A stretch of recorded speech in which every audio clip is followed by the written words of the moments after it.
I came across a pretty wild stat recently, and that is that over 90% of runners will sustain a running-related injury at some point in their running career.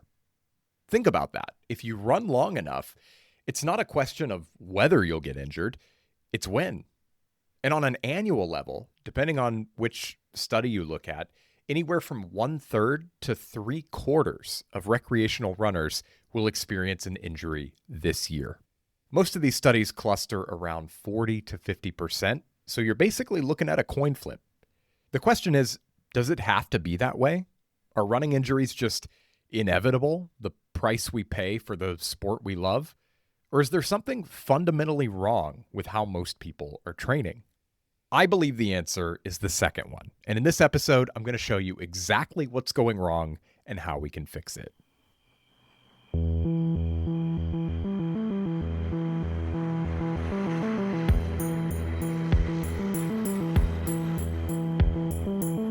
Welcome to the VMAX Running Podcast, where the goal is to help you become a better runner than the one you were yesterday. I'm your host, Coach Brad, and today we're talking about what is arguably the most important topic for any runner: how to stay healthy and uninjured. Because it doesn't matter what your goals are or how good your training plan is if you can't actually follow it. Here's a quick preview of what we're covering today: why runners get injured in the first place, 7 principles that form the foundation of injury prevention, specific actionable steps that you can put into practice this week to reduce your injury risk, and how to tell the difference between normal discomfort in your training and the warning signs of injury. This is not just going to be some surface level advice about listening to your body, okay?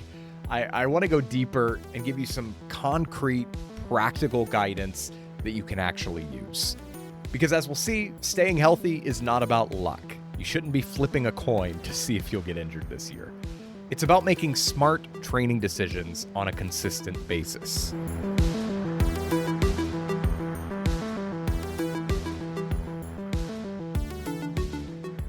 So let's start with the uncomfortable truth.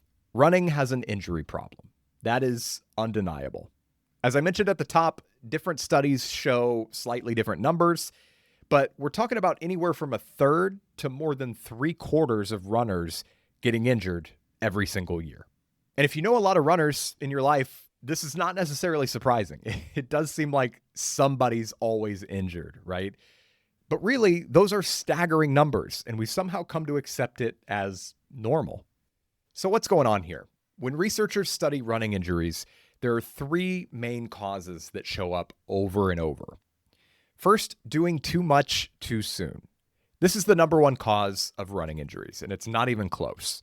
You increase your mileage too fast, you add speed work before your body's ready, you jump into a training plan that's beyond your current fitness level, your enthusiasm outpaces your body's ability to adapt.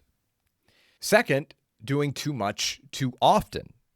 Maybe you're not increasing volume dramatically, but you're never truly recovering.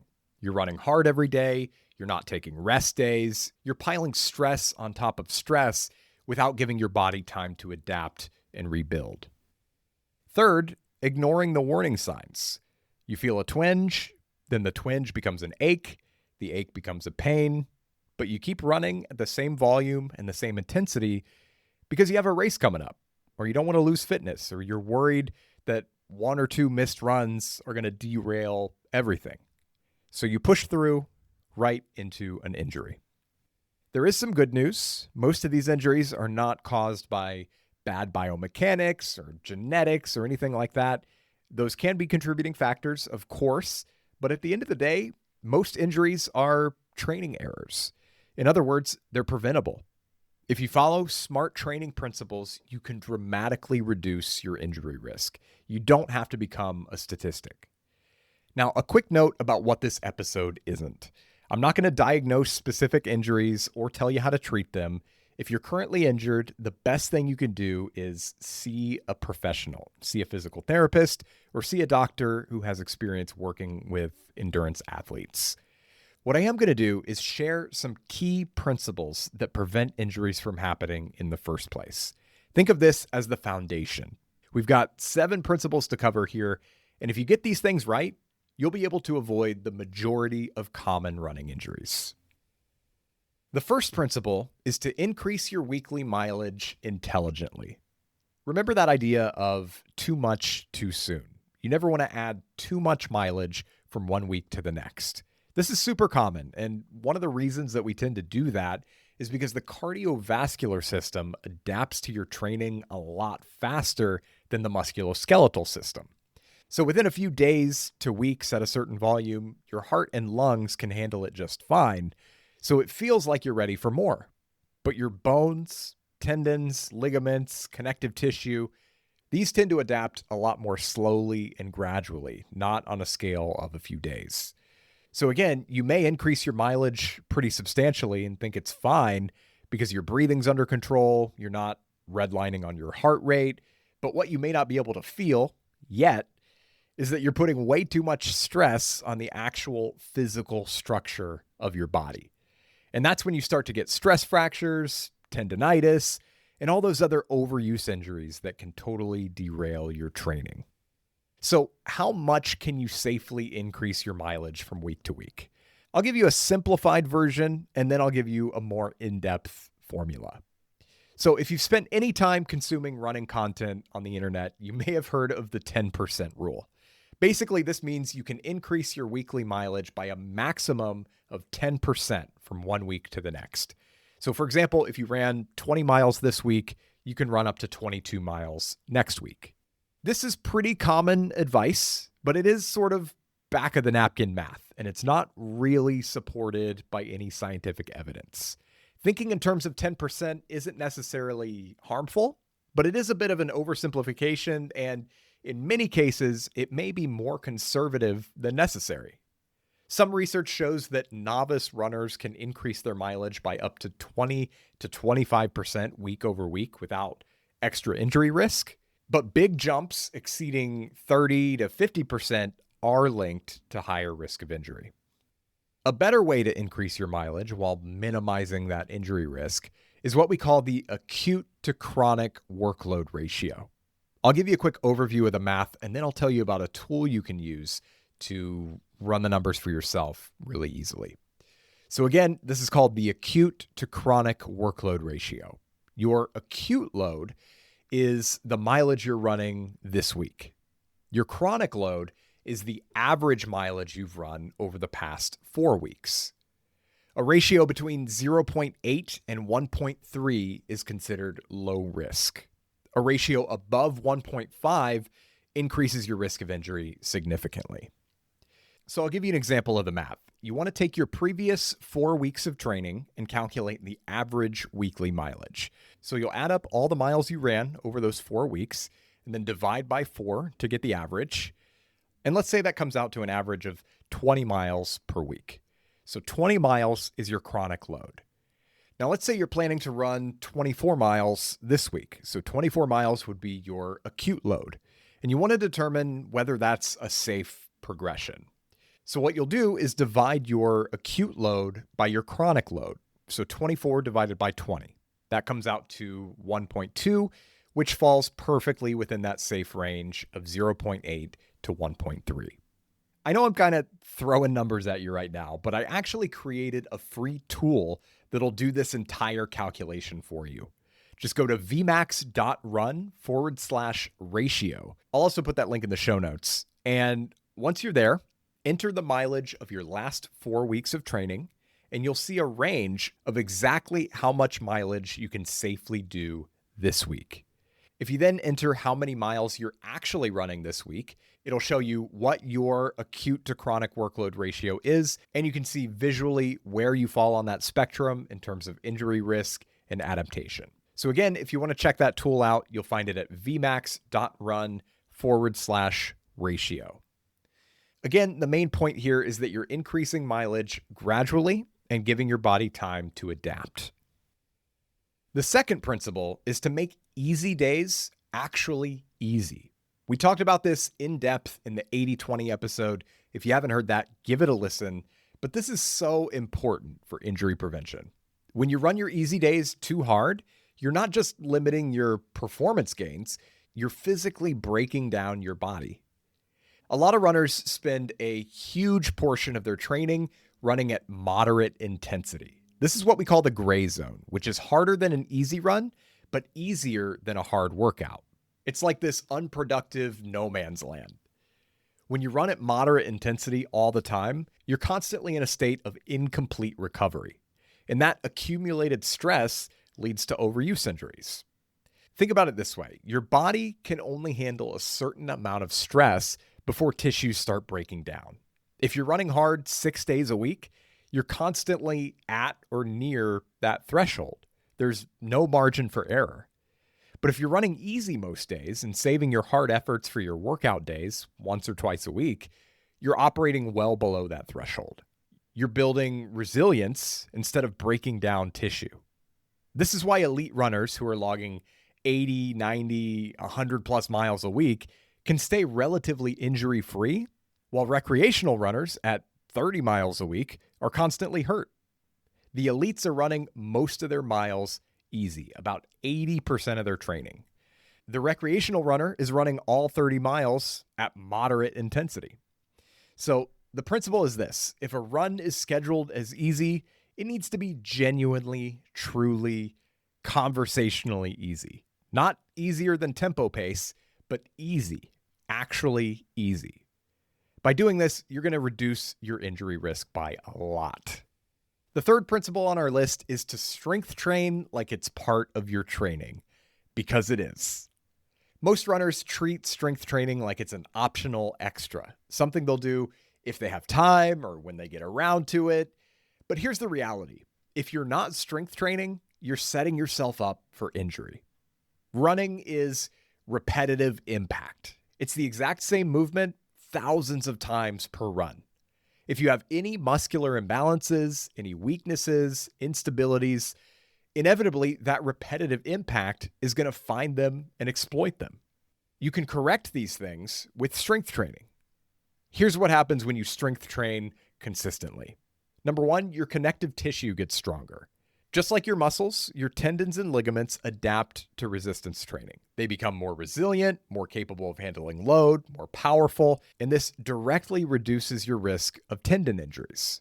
Number two, you fix imbalances. Most runners have some degree of muscle imbalance. Maybe one hip is weaker, or your glutes aren't firing properly, or your calves are weak. These imbalances force other structures to compensate, which leads to injury. Strength training identifies and corrects these imbalances, especially if you're doing unilateral training.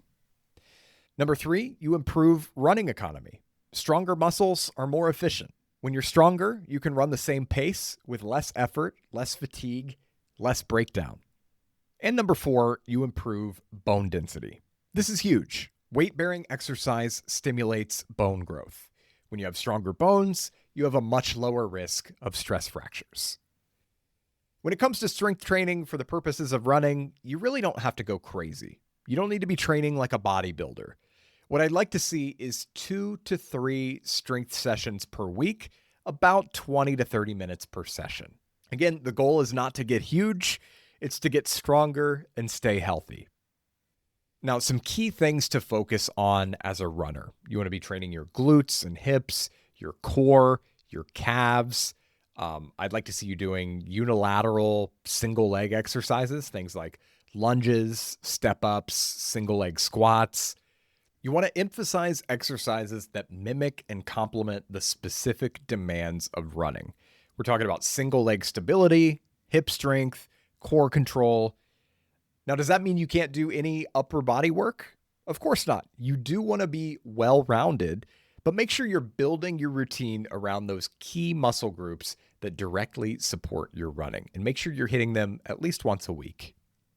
If you're new to strength training, there are a lot of resources out there. You can start with body weight, master the movement, and then begin to add resistance. Bands, dumbbells, whatever. The goal is progressive overload, gradually increasing the challenge over time. Also, a quick note about timing. You can schedule your strength training as it fits into your life, but be careful not to do a heavy leg workout the day before a hard running workout or a long run. You want your legs to be fresh for those key sessions.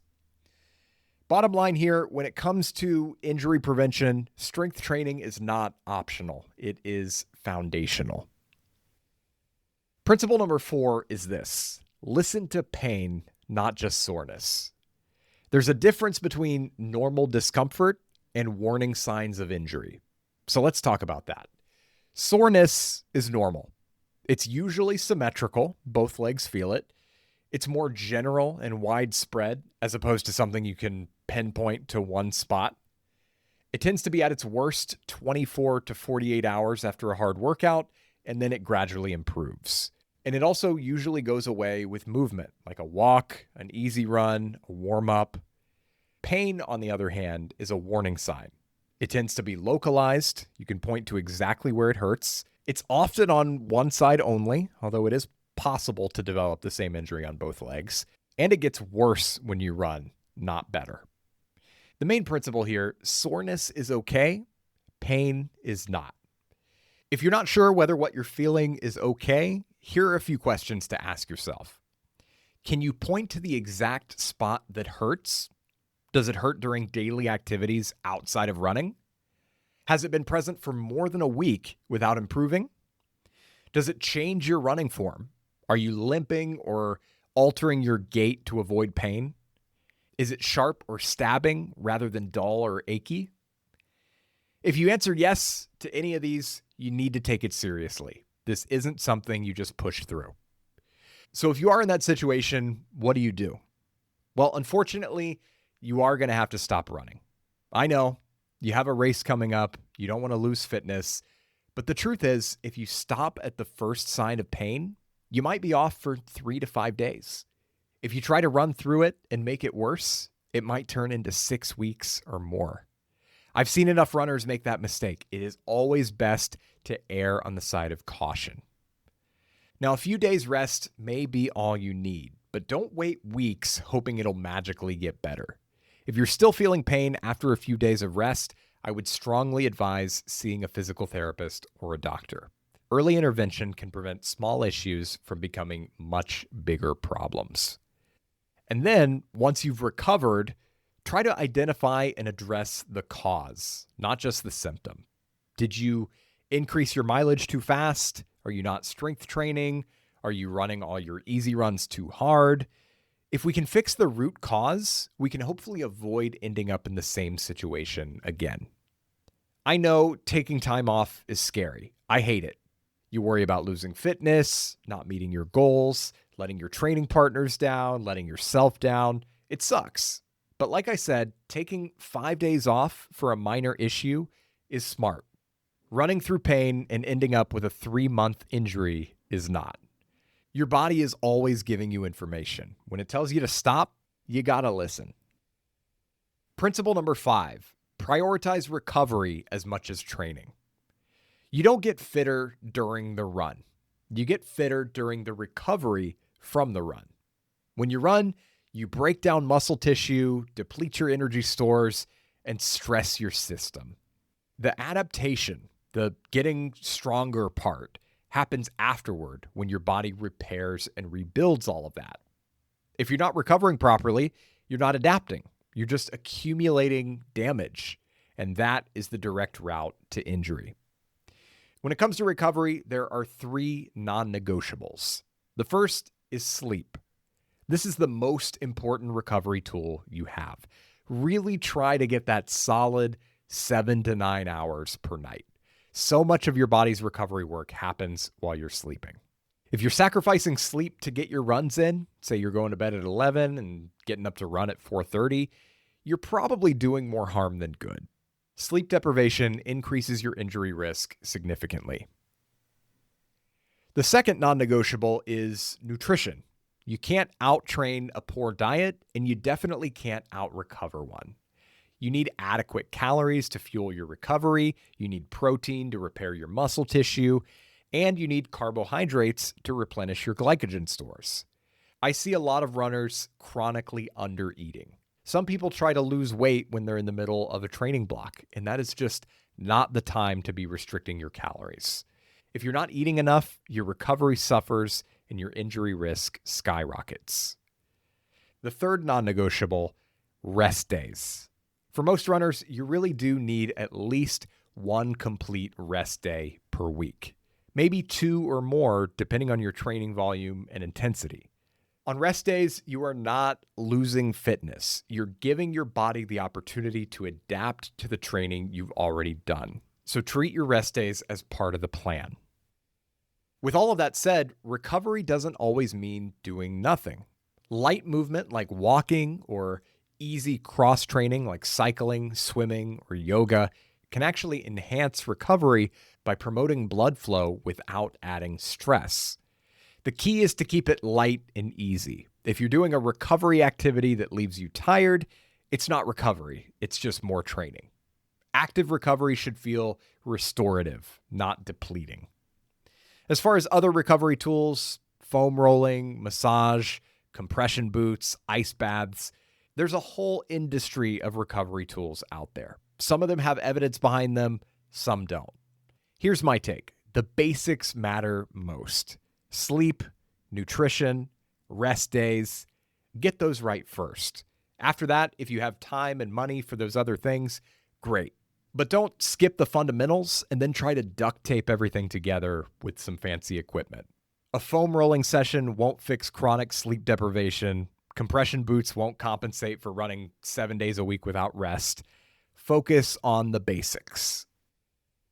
Principle number 6 is to build consistency over intensity. One of the biggest predictors of running success and injury prevention is consistency. Not how fast you run, not how many intervals you do, just consistency. The runner who logs 30 miles every single week for a year is going to be healthier and faster than the runner who does 50 miles for 2 weeks, gets injured, takes a month off, tries to come back to doing 50 again, and repeats the cycle. Your body adapts to consistent stress applied over time. It doesn't adapt to sporadic sufferfests followed by forced rest. Consistent beats heroic. You want to be training at a volume you can sustain, not the volume you can grind out for 1 week when everything goes perfectly according to plan. The volume you can maintain week after week, even when work is busy, even when you don't feel great, even when life happens. For some people, that's 20 miles a week. For others, it's 50. There's no shame in starting lower. The goal is to establish a baseline you can maintain, then gradually build from there. And remember, we always add volume gradually and strategically. Training for running is not a sprint. It's a multi-year process. Think long-term. Okay, our 7th and final principle. Don't ignore your running form, but don't overthink it either. Running form is a highly debated topic in the running community. Some people say form is everything. Others say it doesn't matter at all. Just run naturally. The reality, as usual, is somewhere in the middle. Your form does matter. Poor mechanics can contribute to injury. But obsessing over every little detail and trying to overhaul your natural stride can also lead to problems. So without getting too much into the weeds here, I want to draw your attention to one specific mistake that can predispose you to a lot of different running injuries, and that is overstriding. Overstriding is when you land with your foot too far out in front of your body. This causes a lot of problems, both in terms of efficiency and injury risk. When you overstride, you're kind of putting on a braking effect. And there's this transition period between when your foot hits the ground and when you can start applying backward force to propel yourself forward.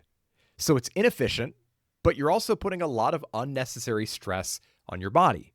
It creates this repeated eccentric load on the hamstrings. And if you think about it, by landing with your leg extended in front of you in a very rigid position, there's nowhere for that impact force to go but directly up through your bones, your knee joint, and even all the way up into your hips. So the risk here is shin splints, runner's knee, stress fractures. Many running injuries are a direct result of overstriding. So how do we correct this? Ideally, when your foot strikes the ground, it should be directly under your center of mass, under your hips. A cue that I give people sometimes is that it may almost feel like your foot is landing behind your body.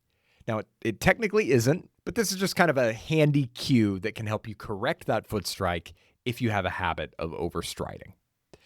Let me give you a couple of adjustments that can help with this. First is a slight forward lean from the ankles. So you're maintaining a neutral spine. You're not bending over from the hips. You're just leaning forward a little bit from the ankles. Running is sort of like controlled falling. Here's something you can try. Stand still with your feet side by side, and then gradually start to lean your entire body forward without bending at the waist. Eventually, if you lean far enough, you'll start to fall, and one of your feet will reflexively step out to catch you. This is exactly how you want to lean as you run. If I'm looking at you from the side, your entire body should have a slight forward lean all the way from your heels to your shoulders. This helps you to maintain your center of mass directly over your base of support, and it can help facilitate that proper foot strike position. The other thing you can do is increase your cadence. That is the number of steps you're taking per minute. There's a lot of advice out there about cadence and like what the ideal cadence is. In reality, there's no magic number. The optimal running cadence can vary widely from 150 to even 200 plus steps per minute, depending on your height, the pace you're running, and your individual biomechanics. But if you find that you're currently overstriding, taking a look at your cadence can be a good way to correct it. Basically, what you want to do is keep running at the same pace, but focus on taking more steps. By taking more steps, each step is naturally going to be smaller, and you're not going to be landing so far out in front of your body. Now, something I don't necessarily care about is the infamous heel strike versus midfoot strike debate. This is about which part of your foot is hitting the ground when you land. It's often said that a midfoot strike is correct, while a heel strike makes a runner less efficient and more prone to injury. There is data to suggest that a heel strike is associated with a greater injury risk, but the heel striking itself is not always the root of the problem. In fact, it's often a symptom of overstriding, which tends to cause heel striking due to the angle created when the foot lands far in front of the body. Again, the most important thing is that your foot is striking the ground directly under your center of mass, under your hips. Often, correcting a habit of overstriding will naturally result in more of a midfoot strike. But it is possible, depending on your body's unique biomechanics, to heel strike without overstriding. So it's not fair to say that heel striking is inherently wrong. It's just something that often indicates that you're overstriding. When it comes to running form, the rule of if it ain't broke, don't fix it definitely applies. If you have a repeated history of running injuries, you may want to get an assessment and make some corrections. But if you're healthy and injury-free, don't try to overhaul your form just because somebody on YouTube said you're doing it wrong. Small tweaks are fine, but a complete reconstruction is probably not necessary. Okay, so those are our 7 principles for injury prevention. Of course, running is still a high-impact sport. You could follow all of these principles perfectly and still get injured randomly in some fluke incident. Sometimes stuff happens. But if you follow these principles consistently, you will dramatically reduce your risk. Maybe you go from a 50% risk in a year to 10%. That's huge. And honestly, most runners who get injured are violating multiple principles at once. They're upping their mileage too fast, running hard every day, not strength training, and also ignoring pain signals. That's a recipe for disaster. You don't have to be perfect with this stuff, but if you can get most of these things right most of the time, you'll be way ahead of the average runner. So to wrap up, here are the 7 principles we covered today. Number 1, build your mileage gradually. Remember, you can use the tool on our website at vmax.run/ratio to see what a safe weekly progression looks like for you. Number 2, make your easy days actually easy. Don't run moderately hard all the time. Number 3, strength train like it's part of your training. because it is. Number 4, listen to pain, not just soreness, and always stop when something hurts. Number 5, prioritize recovery as much as training. Sleep, nutrition, rest days. Number 6, build consistency over intensity. And number 7, don't ignore your running form, but don't overthink it either. Staying healthy isn't about finding the perfect shoe or the perfect stretching routine or foam rolling protocol. It's about respecting the basics, training intelligently, and not trying to do too much too soon. You can't eliminate all injury risk, but you can definitely tip the odds in your favor.